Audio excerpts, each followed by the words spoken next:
Well, G.E. Galera, could I first of all thank Joe for the invitation to come. It's great to be in Glenties, ta achas mór urim a bheith an seo live anocht. As always with Joe, you get not a lot of notice about these things. Sometimes they're loaded with all sorts of surprises, but it's always a delight to come here, and I'm really, really pleased to be here and honoured indeed to deliver the 10th John Hume lecture. John's a legend in Derry and Ireland and indeed the world, and he's here this evening with his wife Pat, who is also a legend in her own right. She's now Dr. Pat Hume. So many congratulations on that in the course of the last short while. Delighted also that Brian Friel is here and his wife Anne, another legend from Derry. You wonder why Derry is called legendary?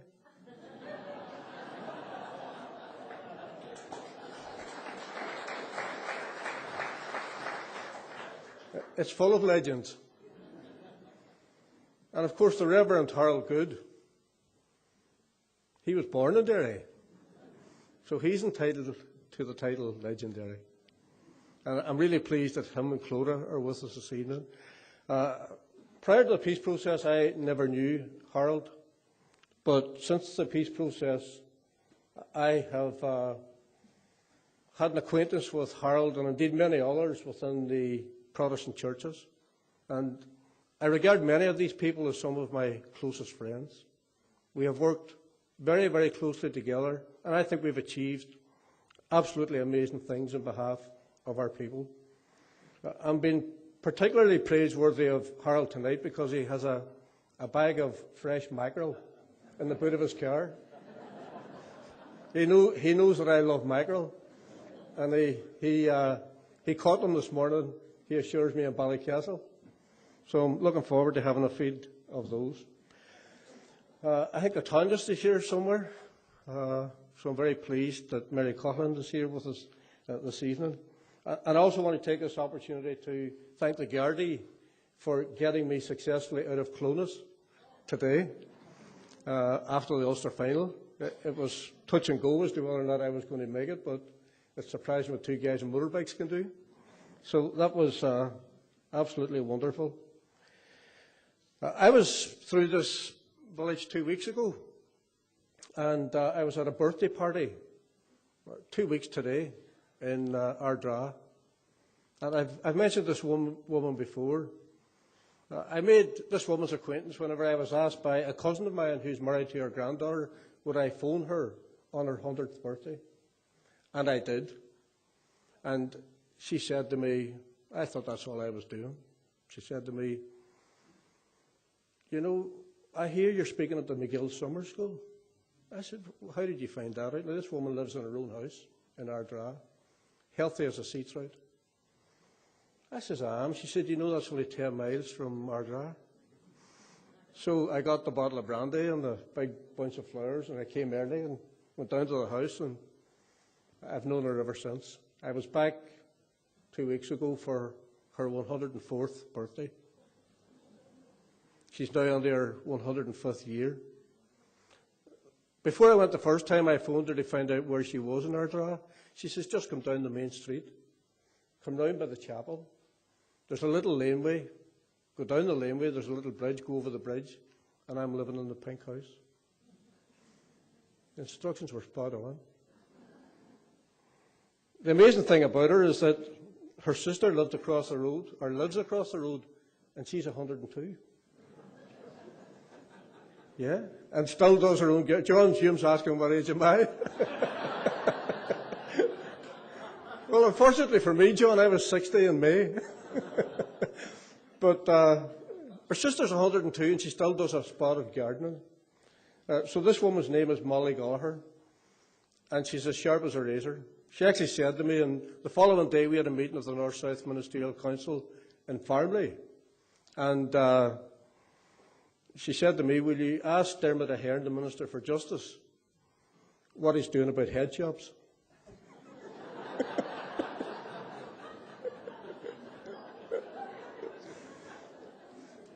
So talk about being tuned in. Absolutely amazing. Anyway, I am very pleased to have been given the opportunity to deliver this year's John Hume Lecture. When I was in Liverpool this week for the awarding of the City of Culture title to Derry, I was very, very pleased to see both Pat and John in Derry's Guildhall. And as everybody knows, that's an announcement of immense cultural and economic significance for the North West, and I believe also for our entire island. And I have no doubt that those who are passionate about the arts and culture in Ireland will rally to Derry's cause for 2013.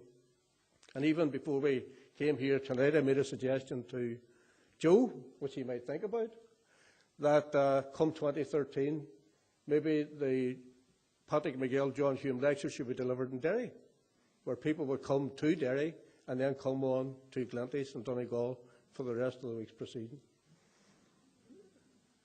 Joe looked at me in horror. He said, "Do you think I'm going to be around in 2013? I have no doubt that he'll be around in 2013. And I think that would be absolutely wonderful. I'm also very conscious that whilst the past week has brought a great result for Derry, we who are from Derry are deeply sensitive to the fact that the Buncrana area of Inishowen, a place which many people here know is very close to my heart, was plunged into unbearable grief and sadness with the deaths of 8 people, 7 of them young men, with their lives before them. And the 8th man, of course, Hugh Freeld, in his 60s. So on this occasion, I want to extend sympathy to the families and the people of Inishowen who suffered this appalling tragedy at around this time last Sunday evening. John Hume was vilified at the very beginning of the peace process, and Gerry Adams and I have always been vilified anyway, so we're used to it. But I think all of us have taken huge political risks and faced at times worse vilification in order to make a beginning to the Irish peace process. And for that enormous contribution, John Hume has rightly been honoured, and he continues to be recognised fittingly in this annual lecture. And I am very happy to join the list of speakers who have given the lecture and acknowledge again John Hume's pivotal role in helping to initiate and to build the peace process and all of the good that has flowed from that. The fundamental premise for that was that the status quo was not an option and that a process of change was required. The peace process moved us from the tragedy of conflict to an era of dialogue, negotiation and a new political dispensation. As a result, the political landscape in the North has been utterly transformed in recent years. The demilitarisation of society, the existence of fully functioning all-Ireland political institutions, and the transfer of powers on policing and justice from Britain to the North are all evidence that the peace process is delivering and that politics is working, and that all of this is a work in progress. However, there remains small groups and individuals who, it appears, cannot grasp the realities of Ireland in 2010. That is, that change has happened, that it is ongoing, and that it is unstoppable, and that the status quo they hanker back to is unacceptable. They can be found in the unrepresentative militarist factions who continue to carry out armed actions, and the criminal elements who operate under the cover of being bogus patriots. And I think this was graphically illustrated last week in Ardoyne, where it is widely believed that many of those who sat on the road wearing T-shirts, describing themselves as residents, not dissidents, told those who were anxious for a riot, many of them children, to do so only after they had left the road.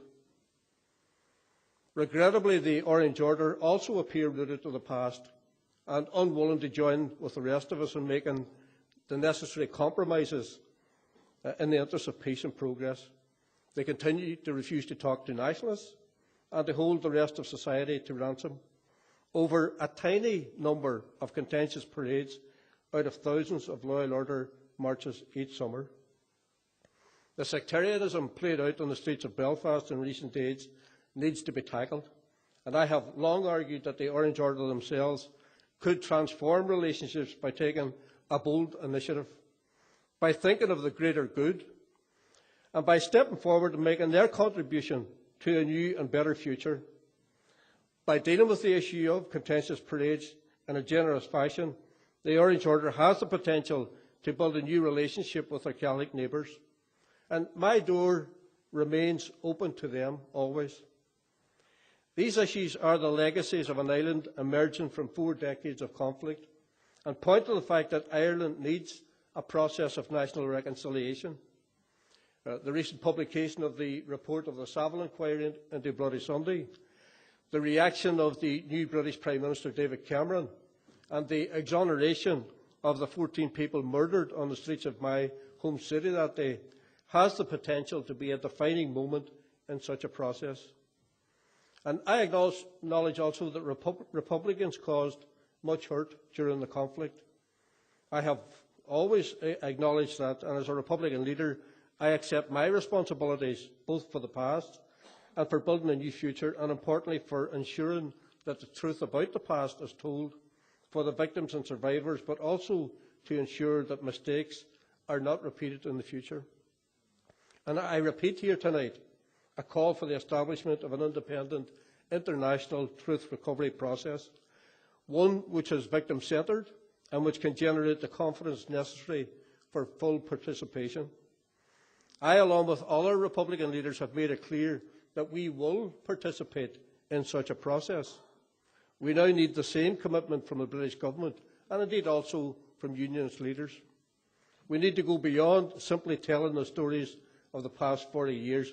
We need to examine the root causes of the conflict as well as the consequences. Within civic society across this island, we have much to share and I think much to learn from.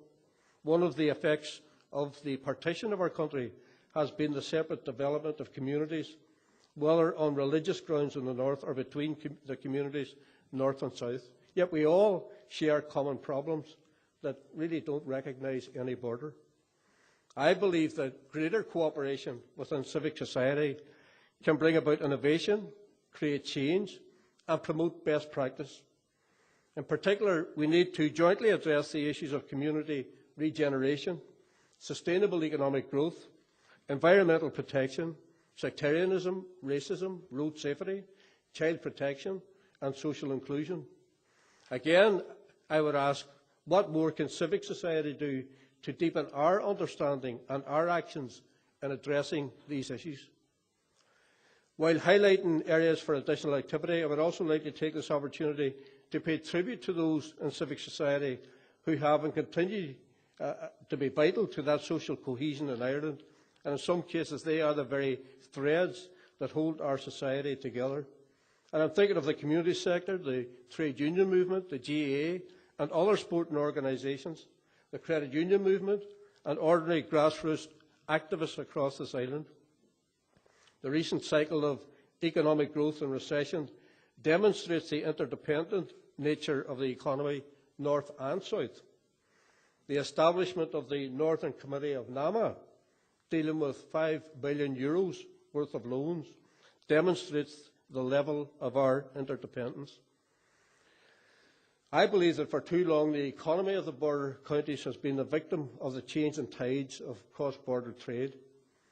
This level of volatility and instability undermines the economy of the community living along the border. And we need to develop joint processes that will create the stability vital to sustainable development.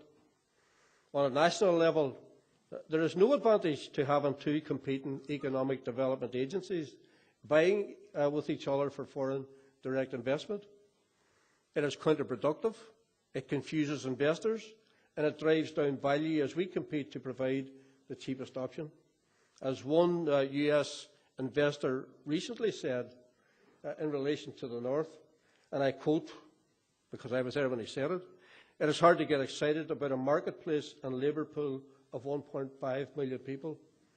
But when you look at 6 million people, then it does get interesting." So we need to plan our economy on an all-Ireland basis. The plan must identify how to use our assets, our people our universities, and our reputation to grow the economy in a sustainable and beneficial way. And I believe we don't have the luxury of a long time to ponder this. We're in the middle of the greatest economic challenge to our nation, and we need to act quickly and strategically. The decisions we arrive at will have implications for generations to come. So let's not repeat the past. Let's not circle the wagons. Let's look at how we grow the economy and how we can deliver for everyone. We are told that statistically the recession is over, but anyone who believes that has to be living in cloud cuckoo land. We have close to 500,000 people unemployed in Ireland, some 450,000 of them in this state. Emigration from our country is now being measured once again in the tens of thousands per year. And nowhere is it worse than here in County Donegal, which even during the Celtic Tiger years did not enjoy the benefits of the economic upturn to the extent of other parts of the state. Businesses of all sizes are closing. Families are struggling with massive mortgage debt. People dependent on social welfare are being pushed further into poverty. Our public services are subject to cuts that are challenging their ability to meet basic needs in health and education. Alongside that, we have the spectacle of the bankers walking away with super huge golden handshakes. Over 70% of the population live in debt on a week-to-week basis, year-by-year basis, and the top 5% of the population held 40% of the state's wealth, while those in the lowest 10% household income group struggle to get by on less than €158 per week. The vast majority of people see and understand clearly where the responsibility for all this lies. And I think there is a myth that everyone in Ireland was having a wild party during the course of the Celtic Tiger years. This is untrue. It is also insulting to the vast majority of people.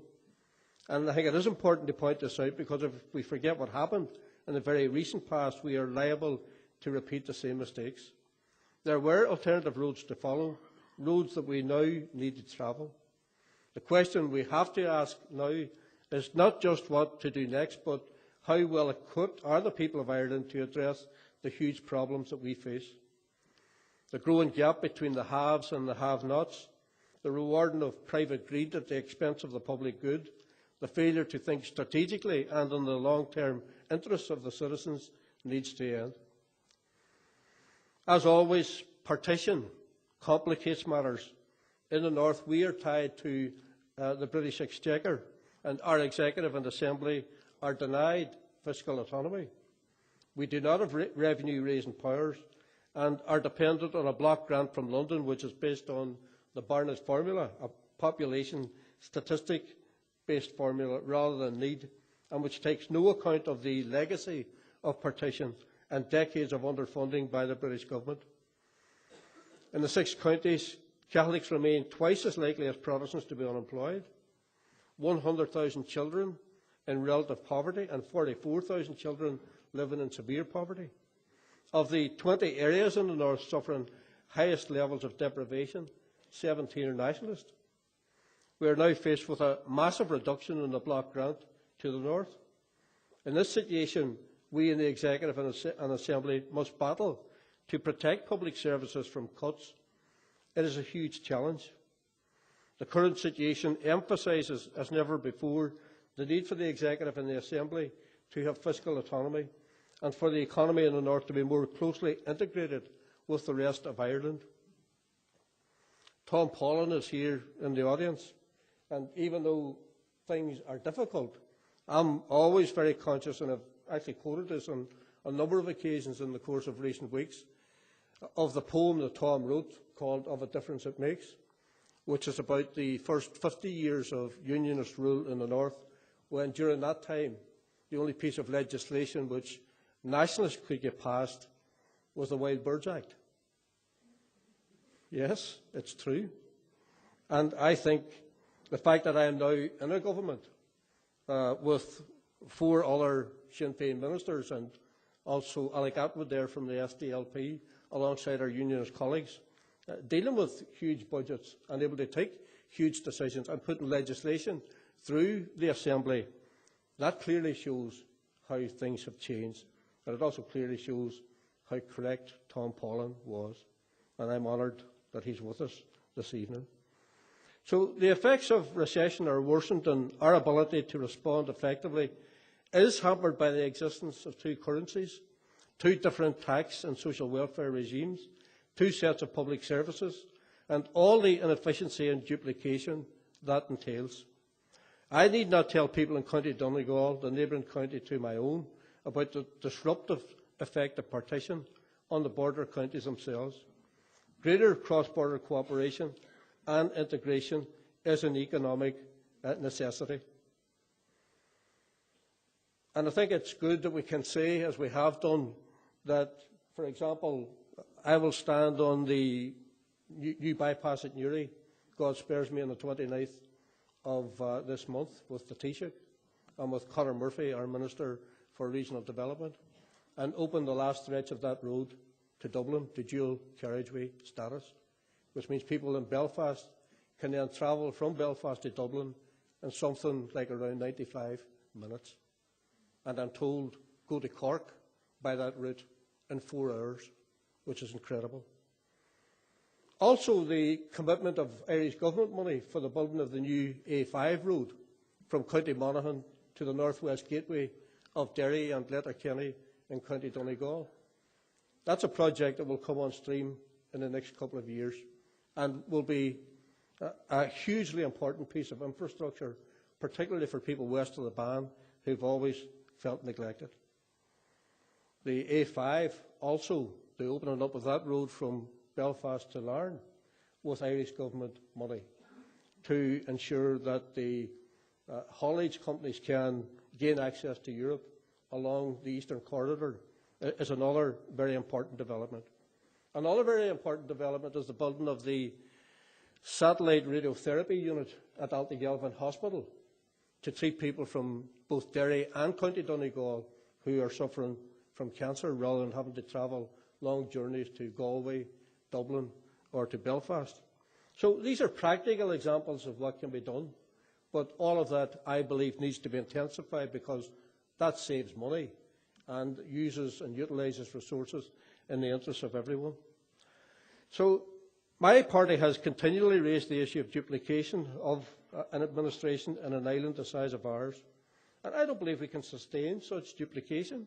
We have two health systems, two education systems, two arts councils, two sports bodies, three bodies with responsibility for tourism, and as I already highlighted, two competing economic development agencies. We have patients and families in the north having to travel to England for treatment that is available in Dublin. We have patients in Letterkenny, as I said, travelling to Dublin when the same services are available in Derry. So the border has a negative impact on all communities who live along it. Two currencies, two tax systems, and a myriad of issues which affect citizens' everyday existence, things like wages, pensions, benefits, terms and conditions. All of these are daily bugbears for people living in this region, and especially for those who have to cross the invisible border to work in the other jurisdiction. These are only examples of duplication of administration, and while they have a cost implication, the lack of coordination also impacts on the quality of service. To get the best out of our public spending, we need to end this duplication and competition and develop and deliver coordinated services on an all-Ireland basis. The North-South Ministerial Council, which I am very proud to be a member of, and the all-Ireland bodies are doing good work in this regard. For example, Intertrade Ireland has been a phenomenal increase in the level of trade now between North and South as a result of the establishment of that institution, which came and flowed directly from the Good Friday Agreement, which both John Hume and myself and others were involved in. Both in terms of democratic governance in Ireland, North and South, East and West, and in terms of the economy of the island, I believe that we need to be bold in our thinking, and we need to aim high. The theme, reform in the Republic, for me, does not mean tinkering with two partitioned political and economic systems on our small island. The Irish republicanism I believe in holds that a national republic has yet to be achieved. It holds that it is futile to speak of renewing the republic or reforming the republic without addressing the need to end partition and to bring together all of the people of Ireland. And to achieve this through purely peaceful and democratic means is, I believe, a flag that we can all rally to. We need a national debate on the desirability of Irish unity and on how it can be brought about. That debate must of necessity involve unionists. I reject the view that to even speak of unity is damaging or backward-looking or a threat to the institutions established under the Good Friday Agreement and the St Andrews Agreement. The institutions that I am now part of are rock solid, and Peter Robinson and I have agreed that no matter what happens out on the streets, we are going to maintain those institutions and that we are going to continue to build in the sure knowledge that we are ultimately going to be successful. And I find that very, very encouraging. The Good Friday Agreement provides an agreed mechanism for bringing about the reunification of Ireland. Unity is not an issue of the past, it is a live issue of the present, and I firmly believe the direction in which we are all ultimately heading. How best and how soon to reach that goal is the question we need to address.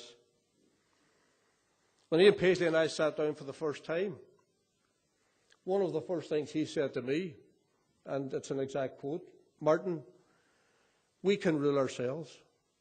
We don't need these people coming over from England telling us what to do." And you can imagine what I was saying under myself when I said that. But he's absolutely right, and Ian Paisley has spoken very powerfully, and I think made a massive contribution to the success of this process.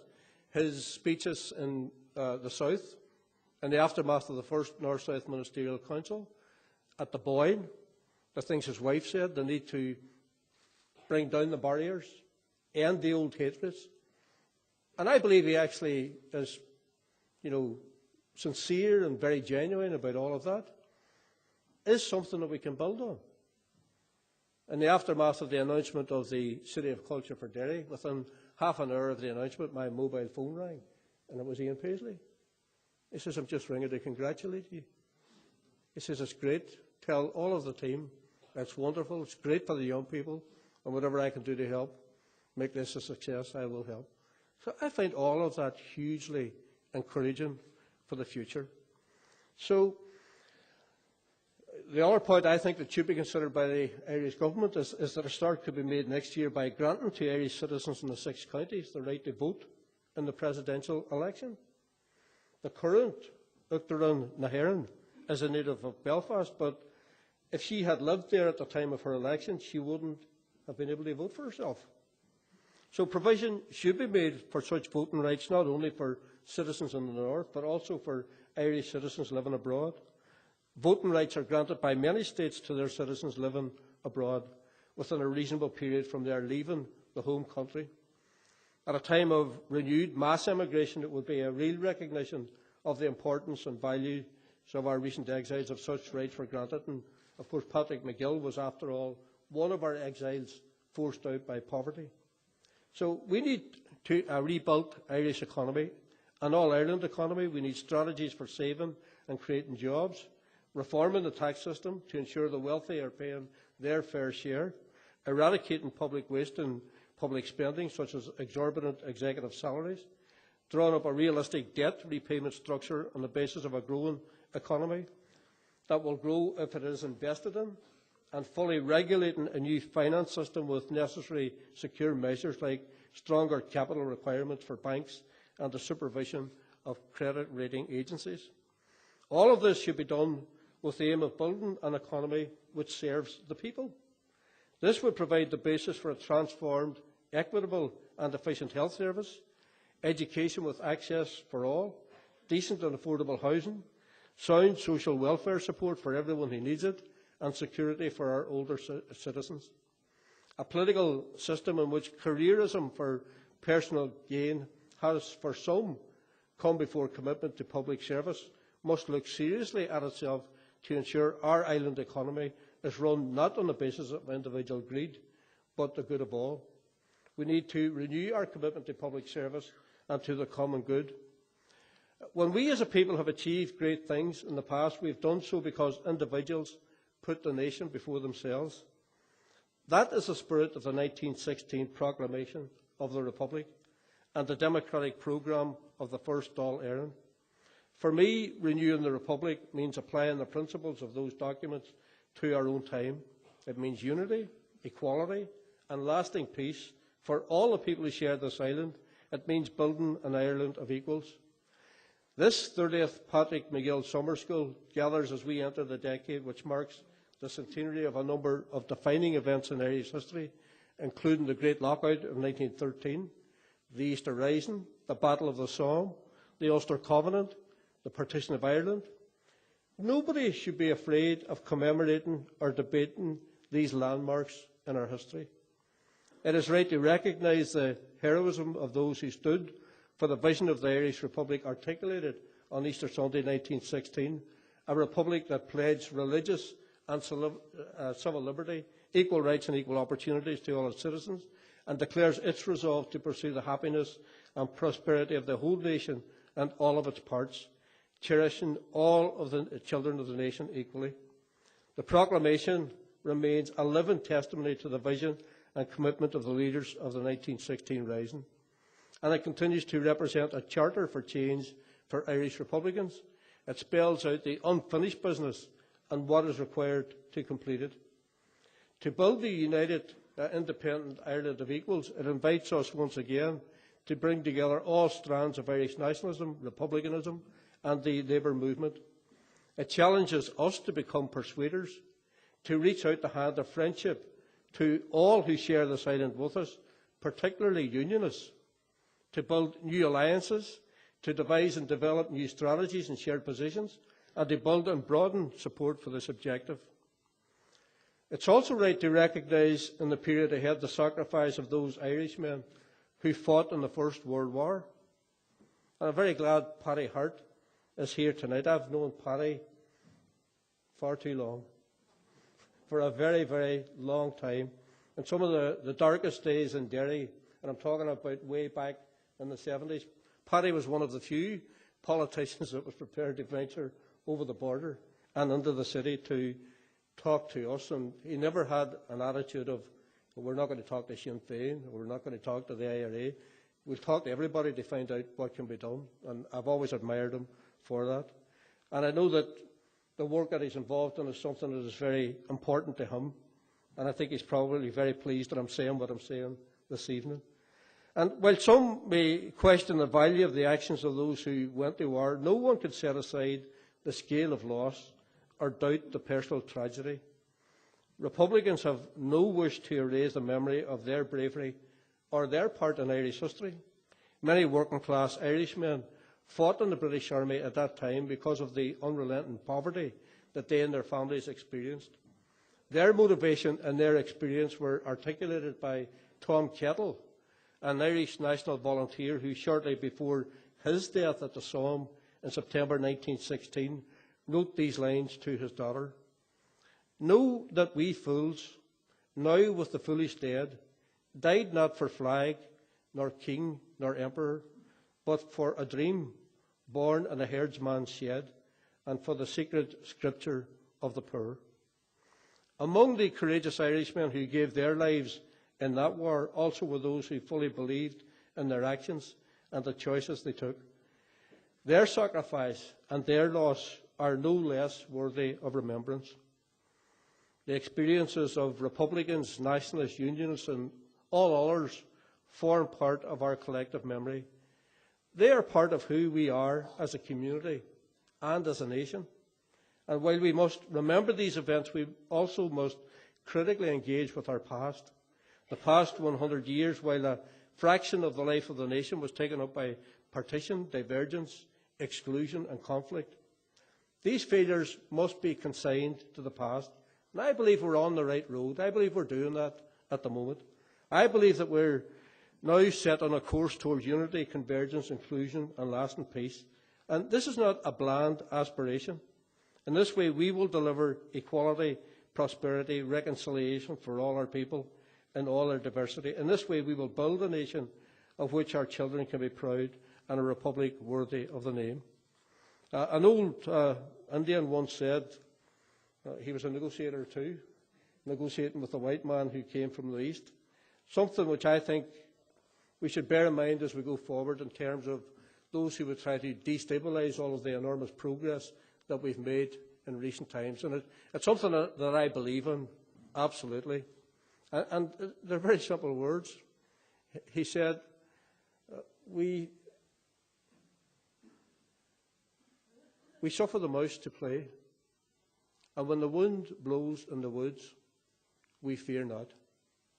And we fear not as we move forward, because the events that John Hume has been involved in, the events that I have been involved in, and indeed many others, including unionist leaders in recent times, has transformed the situation in the north. What happened at Ardoyne distorts the big picture. But what happened in Ardoyne is not the big picture. What we're doing is the big picture. And sticking together in the institutions, continuing to make the institutions work, building civilised and cordial relationships with each other, whatever about the past, that is the future for me. That's what I set out to do when I made a real effort to build a friendship with Ian Paisley. And I regard Ian Paisley as a friend of the peace process, and I regard Ian Paisley as my friend. I too regard Peter Robinson as a friend of the peace process, and I do regard Peter Robinson as a friend. So things have changed. Progress is unstoppable, and we are going to be victorious in the end.